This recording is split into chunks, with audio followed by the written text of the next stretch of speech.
Welcome to this week's episode of Bonding Over Bonds. I'm Jim Jackson. I'm here with my colleagues Kevin Kazi and Stephanie Garza, and we're here to talk about a very eventful week in fixed income. The biggest news of the week, or one of the big news items, was a significant CPI beat. What we saw for April is that CPI measured 0.9% on a core basis, which beat expectations of 0.3%. So a fairly significant beat.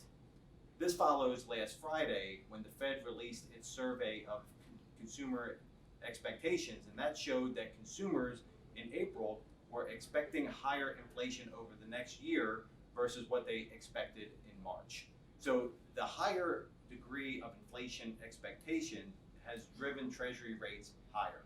So what we saw as of the close on May 12th is that Treasury rates on the 10-year part of the curve increased 12 basis points.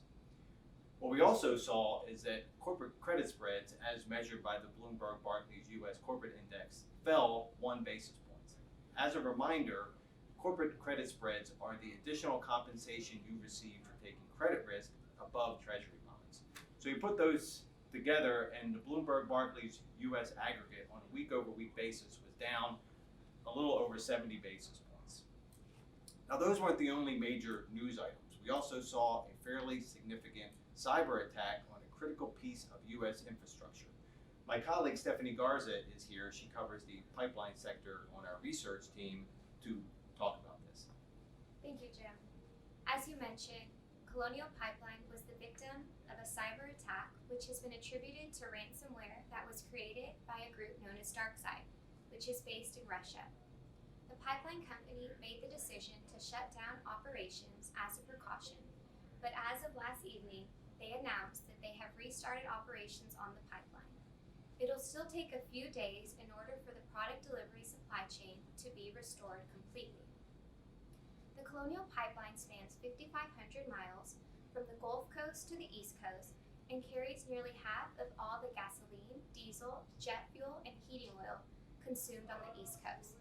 So as you can imagine, shutting down a pipeline of this scale and importance had a far-reaching impact. The supply disruption could be felt all along the East Coast, especially in gas stations where there were fuel outages and the price of gasoline rose above $3 a gallon. Even certain airlines were forced to reroute to ensure that they could refuel. Really, the key takeaway here is that the cyber attack underscores the importance of cybersecurity of our nation's most critical infrastructure and services. This is certainly a risk that bondholders should be thinking about. Kevin, what did we see in trading in the bonds after this announcement? Thank you, Jim. Sure, we heard about this news over the weekend, and I was really interested to see what the price action would be Monday morning. However, bond prices never really moved. We saw credit spreads go higher by about 10 basis points. However, not a whole lot of bonds started traded in this space this week, which was interesting to me. What seems like is investors deem this as just an isolated event. Interesting. Now, pipelines obviously are just one part of the energy value chain. Any other trading in any other sectors that are viewers would find interesting? Sure. So yes, there's other sectors, refiners, for example.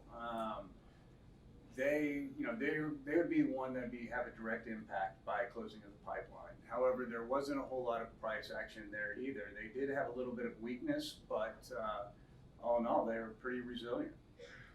So this week we've had rising rates, higher inflation expectations, a cyber attack on a major pipeline, yet bond issuance was still strong. Can you talk about that? Last week I talked about the lack of issuance that's been coming to market. And last week we had 23 billion, and this week we had a little over 40 billion across the line, which is significant with regards to market activity. There was a lot more secondary trading going on this week.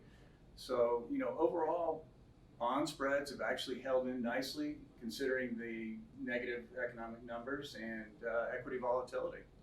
Yes, Kevin, before I came in here, I looked at the range of corporate bond spreads since the end of the first quarter, and the difference between the widest spread and the narrowest spread, in the quarter thus far was only 4 basis points. So it speaks to how corporate spreads have operated within a fairly narrow range, not just last week, but for the entire quarter. Absolutely. So I think what this underscores is that fixed income investors should maintain a diverse portfolio.